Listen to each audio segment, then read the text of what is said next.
In the wind you can barely hear it, but it's time passing you by. Every person you ever meet will one day die. Every memory that you once had will fade into obscurity. Every song you've ever sang will become stale and unknown. Everything will be lost to time. Yet, what if you can't be lost to time? What if when everyone else dies, you're still here? Forever young, forever present, watching the seasons go by without fear of the bell coming for you. Yet as you sit there, you're alone. Immortality, a prospect that many covet. In some way, everyone is afraid of death, whether it be their own or of a loved one. We all want to preserve these memories, this little time that we have together. And in the realm of Tivat, no other creature understands this eternal plight better than the Archons, beings who have lived and existed for hundreds and thousands of years. But today, we will explore how the Archons preserve the lives not of their own, but rather of their people. How each of the Archons represent the longevity of life, and how one can transcend death and become immortalized in their own right. Art, witness, adaptation, knowledge, and even action. Welcome to the Archons and the concept of immortality. Barbados understands that the wind will always carry time, and the flow is inevitable. But as positive as ever, he weaves the people's time into ballads that he performs with grace for the new generation. He carries the legacies of thousands of heroes, and he always shows them with a smile. Barbados represents how life can be preserved through the creations we leave behind, the music we share, the poems we create, and the art that we paint. Every piece of literature and art is a piece of history written through the lens of its creator.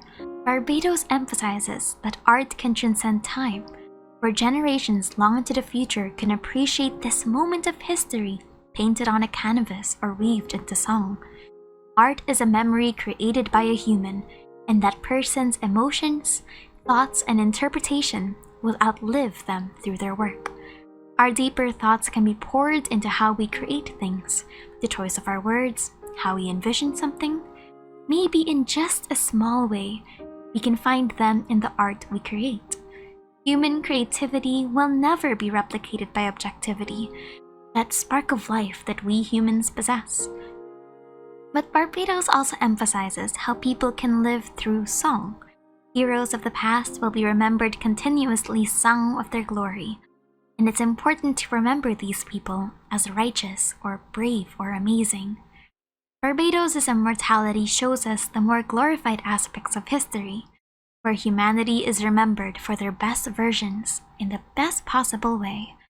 While realism and the truth can be valuable, Barbados shows us that a hopeful history births a nation that can keep moving forward with their head held high, even if it does include a bit of embellishing to get there.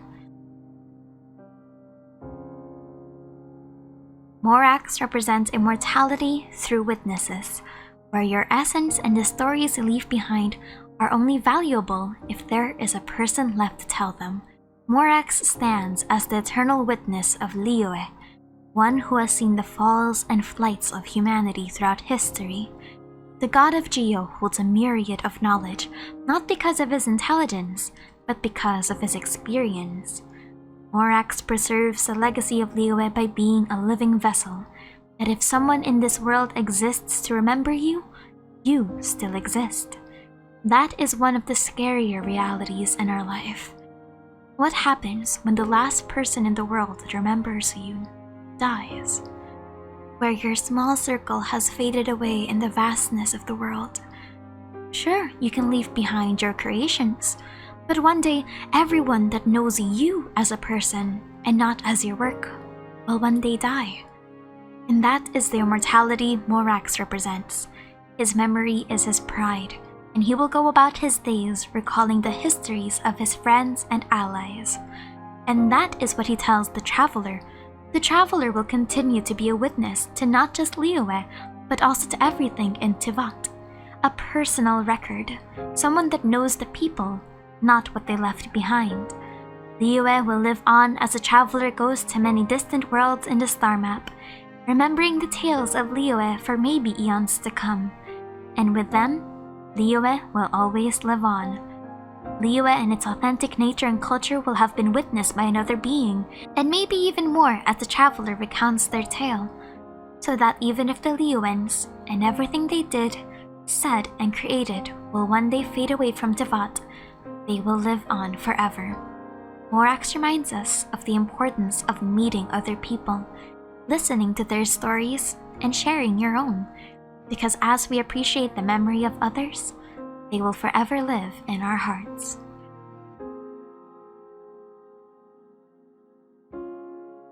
An immortal will inevitably face great loss, either from the cruelties of the world or simply time ticking away from the mortals around her. And loss can change how a person clings onto this fickle image of a happy forever. Her own fear of change warranted drastic measures, and that pushed her to remove any exceptions to the eternity she perceived for Inazuma. She feared that progress and ambition would corrupt Inazuma, similar to a nation she's seen in the past. So any changes are to be removed. That was her ideology for herself and her nation, which led her to delivering the Sakoku Decree and the Vision Hunt Decree. This is even the case with her own self. Her fear of slow erosion changing her and her ideals caused her to create the puppets, and then to seal herself in her own plane of euthymia, where she will never have to face loss and grief ever again. However, she soon realized that immortality was not without progress. Besides, if you're constantly stuck in one point of history, could you truly say that you've lived eternally? Or did you die at that moment because you let life pass you by? Inazuma's immortality is seen with how it can develop over time while simultaneously keeping its own identity through culture, national events, arts, innovations. Adapting to the current climate of the world is also another form of preserving eternity.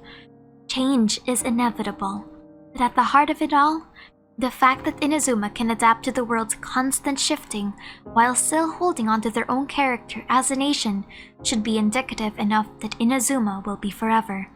For it's by the people's own ambitions that they don't stay stagnant. Immortality doesn't mean time stops for you, but rather that you must move along with the long amount of time you're given. Beelzebub teaches us to be flexible to change and to accept it.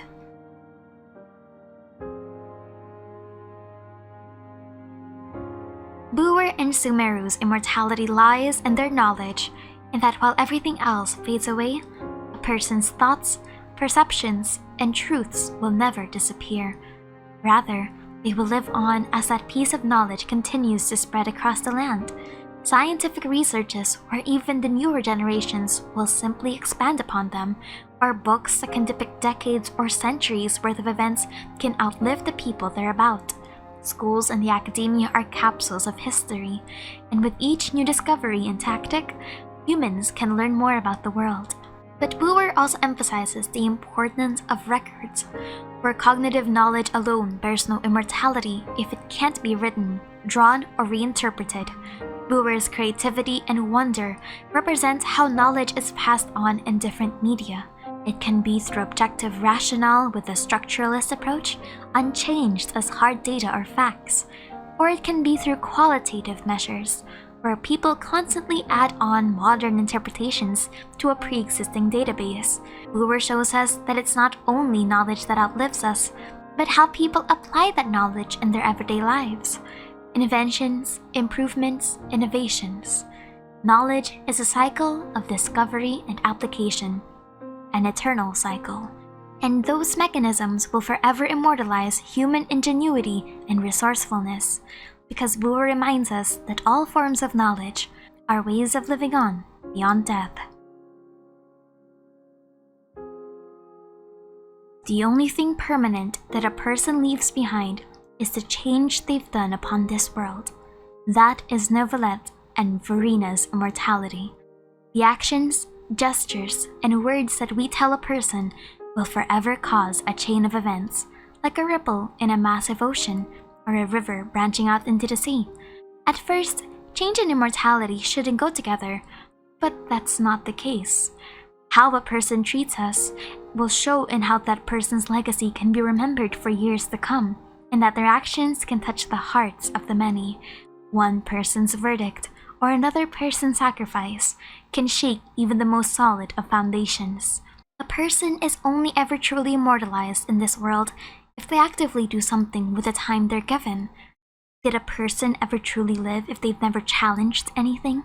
Or did anything that cemented them in someone's history? Which is why we must always be careful with what we do and what we say, how we speak to someone, how we speak to ourselves. That will be remembered forever. All of our lives will end one day, but hopefully we find ways to leave a bigger footprint in this world, whether it be by meeting new people, making new things, or just living. We aren't going to live forever, so let's at least make what little time we have worthwhile. My name is Aster, and thank you for chilling with me.